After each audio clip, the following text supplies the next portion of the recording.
আজকে আমি কথা বলতে চাচ্ছি ইউনূস সাহেব 2 দিন আগে যে জাতির উদ্দেশ্যে বক্তব্য দিয়েছে, তখন বলেছিলাম সেটা একটা মিথ্যার আখ্যান, এবং এটাও বলেছিলাম যে পরে সময় করে তার যে অর্থনীতি বিষয়ে যেসব মিথ্যা কথা বলেছে সেগুলি নিয়ে আলোচনা করব। আজকে আলোচনার শুরুতে আমি একটা কথা বলতে চাচ্ছি, সেটা হচ্ছে যে আপনারা নিশ্চয়ই দেখেছেন যে গতকালকে ঢাকা জজকোর্ট থেকে নির্বাচনী ট্রাইব্যুনাল, যেটা সেখান থেকে ঢাকা দক্ষিণ সিটি কর্পোরেশনের মেয়র নির্বাচনকে কেন্দ্র করে একটা রায় বেরিয়েছে। সেখানে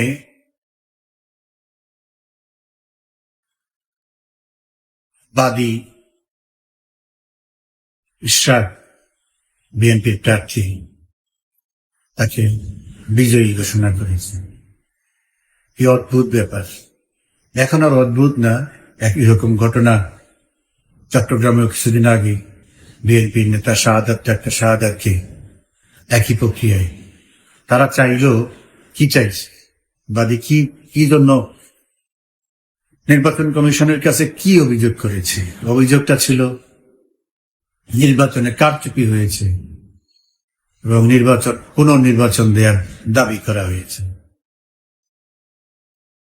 জজ সাহেব এত খুশি হয়েছেন, এত দরাজ দিল, যে উনি আর ঝামেলার মধ্যে না গিয়ে উনি নির্বাচন বাতিল না করে বাদীকেই সে মেয়র ঘোষণা করে দিয়েছেন। এর মধ্য দিয়ে শুধু না, আর তো অনেক আদালতকে ব্যবহার করে কি হচ্ছে প্রতিদিনই আমরা দেখছি।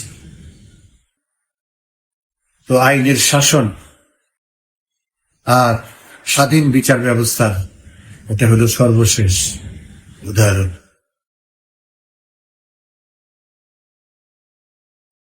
ইউনূস সাহেব তার জাতির উদ্দেশ্যে ভাষণে বলেছেন যে প্রধানমন্ত্রী শেখ হাসিনা দেশের অর্থনীতিকে লন্ডভন্ড করে দিয়ে গেছেন, ধ্বংস করে দিয়ে গেছেন। উনি সেই ধ্বংসস্তর থেকে দেশের অর্থনীতিকে তুলে এনেছেন। ধ্বংস কোনটাকে বলে আমি খুব বিস্তারিত আলোচনা করব না। আরেকটা কথা হচ্ছে যে আমি কিন্তু অর্থনীতিবিদ না, অর্থনীতি খুব ভালো বুঝি না। আমি হলাম ব্যর্থনীতির পক্ষের লোক। এই দেশের অর্থনীতিবিদ হইল কয়েকশো মানুষ, যারা বিদেশ থেকে পিএইচডি ডিগ্রি নিয়ে আসছে, তারাই অর্থনীতি বোঝে আর তারা আমাদেরকে বুঝায়, বাট আমাদেরকে বুঝাতে ব্যর্থ। আমরা যারা বুঝতে ব্যর্থ, এই দেশের 18 কোটি মানুষ, তার মধ্যে আমি একজন, সেই ব্যর্থ নীতির একজন আর কি। তা আমার কাছে যে জিনিসগুলোকে বেখাপ্পা মনে হয়েছে, অসামঞ্জস্য মনে হয়েছে, মিথ্যা মনে হয়েছে, সেগুলোই আপনাদের সামনে তুলে ধরা। আপনারও বিচার বিবেচনা করে দেখবেন যে এই অর্থনীতিবিদরা, বাট ইউনূস সাহেব নিজেও একজন অর্থনীতিবিদ, ওনারা কিভাবে মিথ্যাচার করে, কিভাবে ধোকা দেয়, কত ভণ্ড প্রকৃতির লোকেরা। ধ্বংস কাকে বলে? যে আমি একটা জিনিস, একটা বাড়ি পেলাম, বা আমাকে কেউ 1 কোটি টাকা দিল, সেই টাকাটা আমি যে শেষ করে দিলাম, এটা আমি অর্থ ধ্বংস করলাম বা অর্থনীতি ধ্বংস করলাম। তো শেখ হাসিনা কি গত 15 বছর তাই করেছে? উনি যখন ক্ষমতা গ্রহণ করে তখন এই দেশের অর্থনীতি কোথায় ছিল? এদেশের জিডিপি ছিল 2006 সালে বিএনপির ক্ষমতার শেষ সময় পর্যন্ত মাত্র $71 বিলিয়ন। শেখ হাসিনা এই 24 সাল পর্যন্ত $460 বিলিয়ন। এখন এখানে কত ডিফারেন্স? পার ক্যাপিটা ইনকাম ছিল $550, 24 সালে সেটা ছিল $2854। এটা কি ধ্বংস হলো? এটাকে ধ্বংস বলে?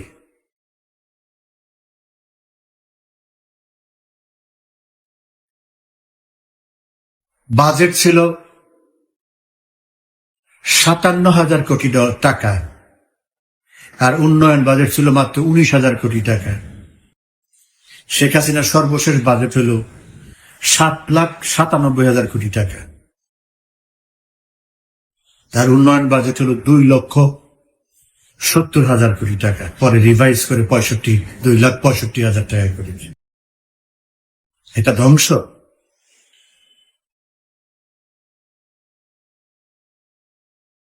একটা দেশকে কোথায় থেকে কোথায় নিয়ে আসলো, এটাকে ধ্বংস বলে? এটা কত কি ধরনের মিথ্যাচার!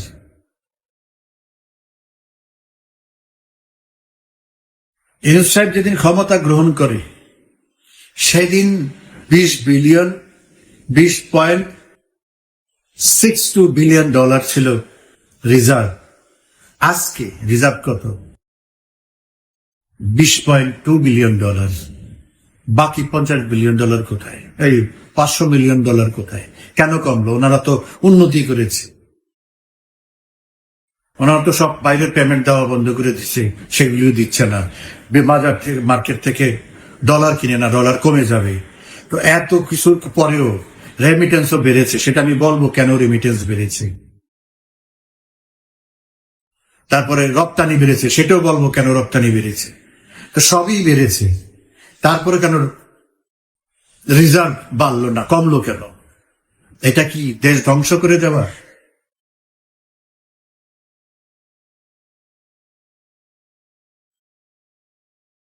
এই যে অর্থ উপদেষ্টা, এই লোক সালাউদ্দিন সাহেব, উনি গভর্নর ছিল 2004 সাল থেকে, বিএনপির আমল পুরাটা।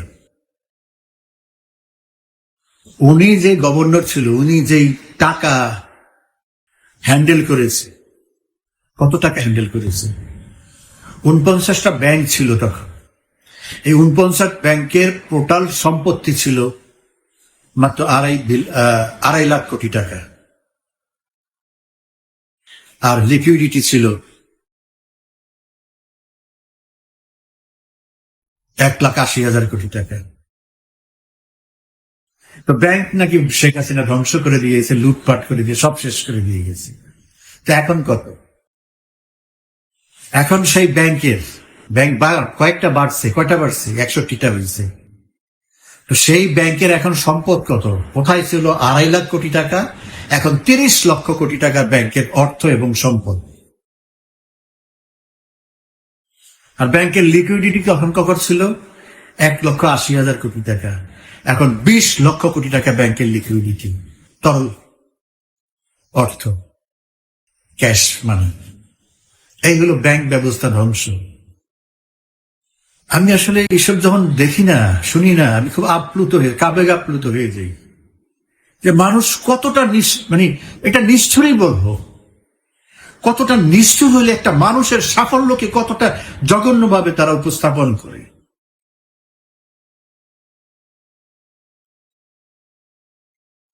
তো এরা এই সালাউদ্দিন সাহেব এই 2.5 লাখ কোটি টাকার হ্যান্ডেল করা, তো সেই লোক যদি 30 লক্ষ কোটি টাকা হ্যান্ডেল করতে যায়, তা তার অবস্থা কি হবে? সে তো তখন বলবে যে আমার এটা পারতেছি না। খুবই স্বাভাবিক।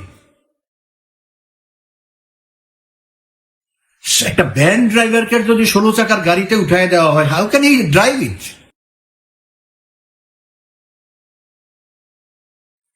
প্রবলেমটা তো ওখানে। ওনারা বুঝতেছে না কিভাবে এই ইঞ্জিনটা, এত বড় গাড়িটাকে কিভাবে তারা সামাল দিবে, এই জাহাজটাকে তারা কিভাবে টেনে নিয়ে যাবে, ডিঙ্গি নৌকা যারা চালাত। এখন দোষ হয়ে তারা চালাতে পারতেছে না, দোষ হয়ে গেছে শেখ হাসিনা। মিথ্যাচার কাকে বলে? তার বক্তৃতার মধ্যে যা কিছু আছে, দুটো অংশ। একটা হলো আগের সাফল্যকে নিজের সাফল্য হিসাবে দেখানো, আর যেটা সামাল দিতে পারতেছে না সেগুলি মিথ্যা কথা বলে সেটাকে গোজামিল দেওয়া।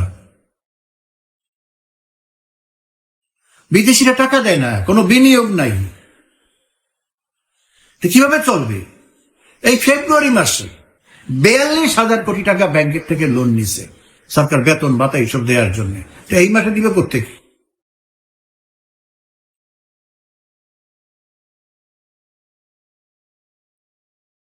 বলে যে কি এক্সপোর্ট বাড়ে 15%, 16%। এক্সপোর্টটা দোকানে গেলাম আর কিনে নিয়ে আসলাম, ভাই পাঠাই দিলাম, SMS পাঠাইলাম, 1 সেকেন্ডের মধ্যে চলে গেল। It's not like that. আমরা এক্সপোর্টের ব্যবসা করেছি, আমরা জানি কিভাবে এক্সপোর্টটা হয়। আমি যদি আগামী জানুয়ারি এই ডিসেম্বর মাসে আমি যদি এক্সপোর্ট করতে যাই, যেই প্রোডাক্ট আমি এক্সপোর্ট করব সেই কাজটা আমাকে এখন থেকে অর্গানাইজ করতে হবে।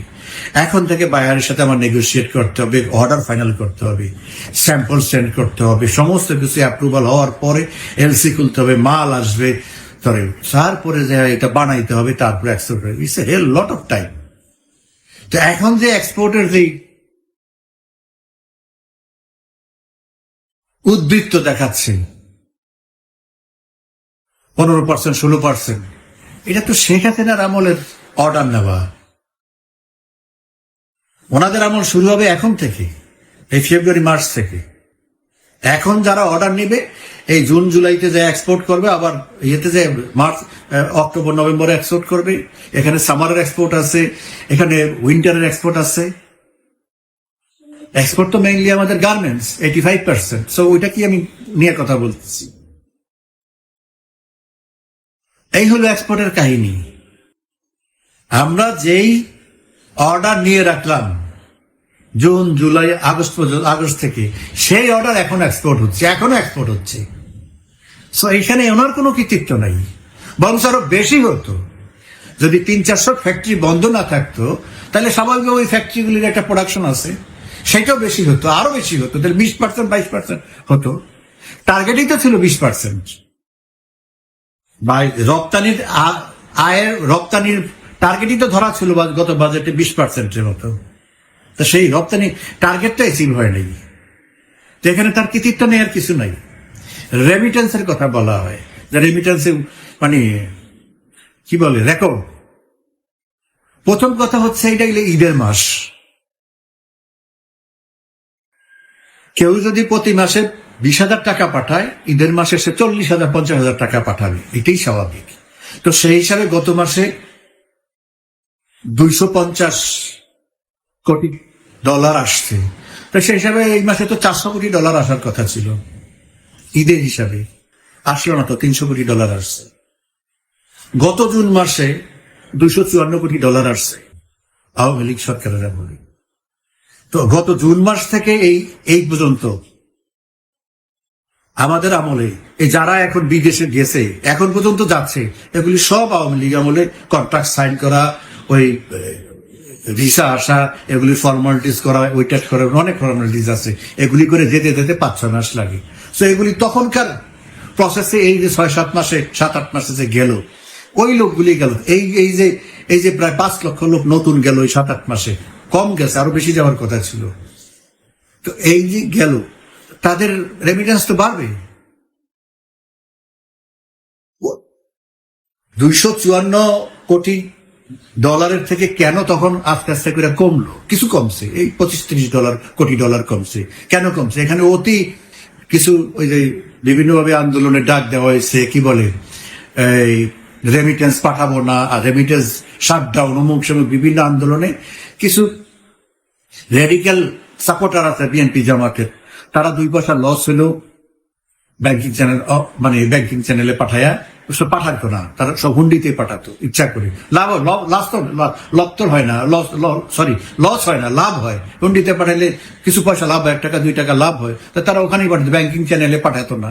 সরকারের লাভ হবে, অথবা সরকারের সাথে আমরা নাই, ওই রকম একটা। তো এখন তো আওয়ামী লীগ সরকারের বিরোধীরা এখানে তাদের তারা তো $400 কোটি, $500 কোটি রেমিটেন্স আসার কথা, যেই পরিমাণ লোক গেছে।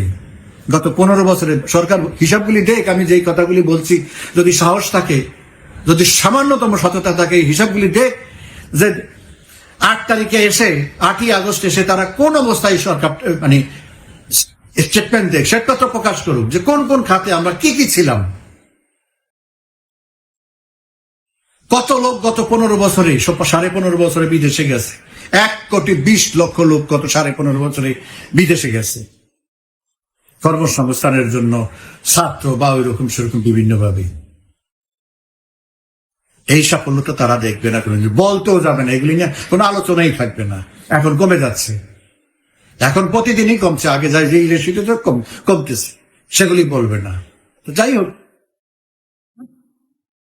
আরেকটা কথা বলে, এয়ার টিকিট নাকি 50 থেকে 75% কমিয়েছে। তো আপনি 92% বাড়াইয়া যদি 75% কমান, তো এটা তো আরেকটা ভাবতাবাজি, আরেকটা ধাপ্পাবাজি।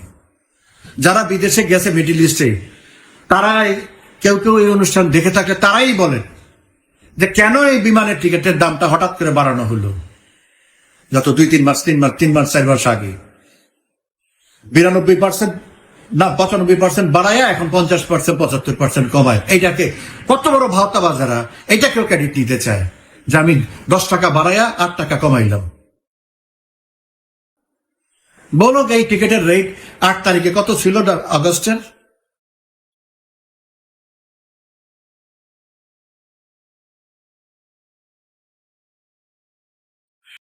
শেখ হাসিনা তো কিছুই করেন, দেশ নাকি বিক্রি করে দিয়েছে। এই যে আরেকটা বাংলাদেশ যে উনি ইন্ডিয়া এবং মায়ানমারের সাথে মামলা করে ইন্টারন্যাশনাল কোর্টে জিতে এসে আরেকটা বাংলাদেশের কাছাকাছি 1,00,000 বর্গমাইলের উপরে সমুদ্র সোনা জয় করলো, যে বিজয় করে আমরা নিয়ে আসলাম, সেগুলি তো ভুলে যাবে, সেগুলি নিয়ে কোনো কথা বলবে না। ওই ফখরুল সাহেব একবার ধন্যবাদ দিয়ে আঘাত, কয়েকদিন পরে ধন্যবাদ আবার প্রত্যাহার করছে। এরকম একটা দেশে আমরা বাস করি, এরকম একটা অকৃতজ্ঞ কিছু লোক আমাদের সামনে আশেপাশে। মানুষ যে উৎসাহ নিয়ে, এটা তো শেখ হাসিনা তো এক্সেপশনাল মানুষ। অন্য কোন মানুষ হলে কি করতো সেটা আল্লাহ জানে, যে এত কিছু করলাম, এই আমার প্রাপ্য, কিছুই করি নাই, আরো ক্ষতি করছি, দেশ বিক্রি করে ফেলছে। তো দেশ বিক্রি করলে আপনারা কোন দেশ চালাইতেছেন? কিভাবে আবার দেশ উদ্ধার করলেন আপনারা? ভারতের কাছে যদি সেক্ষেত্রে দেশ বিক্রি করে দেয়, আপনারা কিনলেন কিভাবে? সেটা আবার বাইব্যাক কিভাবে করলেন? কিভাবে এখন দেশ চালাচ্ছে? কোন দেশ চালাচ্ছে? এটা তো ইন্ডিয়ার ছিল, তা আপনি কোন দেশ চালাচ্ছেন?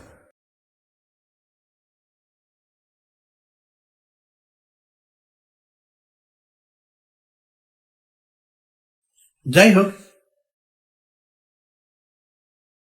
ইনফ্লেশনের কথা বলে কত বড় মিথ্যুক ইনফ্লেশন। আপনি চালের দাম বাড়লো গত 1 মাসে 10 টাকা 11 টাকা। তেল মানুষ খুঁজে পায় না, ব্ল্যাক মার্কেট তেল, এই তেল কিনতে হলে আরো 10টা জিনিস কিনতে হয় বা দোকান থেকে। মানুষের রোজার সময় মানুষের সবচেয়ে চাহিদা বেশি কি থাকে? তেলের। সেটাই তো এখন মানে ইয়ে হয়ে গেছে, বিরাট একটা পণ্য হয়ে গেছে খুঁজে পাওয়া। আপনি ওই গত ফেব্রুয়ারি মাসে জানুয়ারি মাসে শীতের সময় কিছু তরি তরকারির দাম কমছে স্বাভাবিকভাবে, মানে মৌসুমের সময়, তাতে এটা নিয়ে হট্টগোল, মানে এটা প্রভাকাণ্ডা শুরু গেছে, জিনিসের দাম কমছে। এই তরি তরকারি দিয়ে কি ইনফ্লেশনের রেট আপ ডাউন করে? এটা কোনো কোনো কথা? এটা কোনো অর্থনীতি এটা বলতে পারে যদি সুস্থ কোনো লোকে? মূলত ইনফ্লেশনটার উপরে ডিপেন্ড করে হলো খাদ্য পণ্য, স্পেশালি চাল, তেল, গম, মানে আটা, মাছ, মাংস, এগুলোর উপরে হলো ইনফ্লেশন আপ ডাউন করে। তো এগুলির একটা দামও কমানো, সবগুলির দাম বাড়ছে। তাহলে কিভাবে আপনি করলেন? কাগজে ঘোষণা দিয়ে দিলেন 1% কমে গেছে, দিতেই পারে, অসুবিধা কি?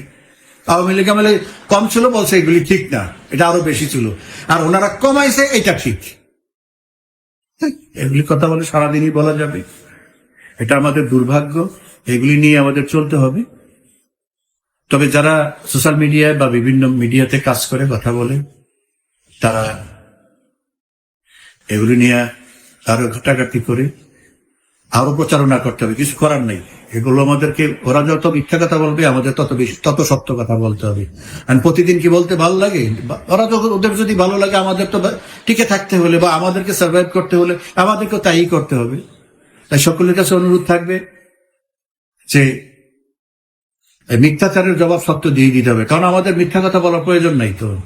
আমাদের সবই সত্য, আমাদের সত্য প্রকাশ বললেও শেষ করতে পারবো না, কারণ ওরা সত্য চাপায় যায়, মিথ্যা বানায় বানায় বানায় বানায় বলতেছে।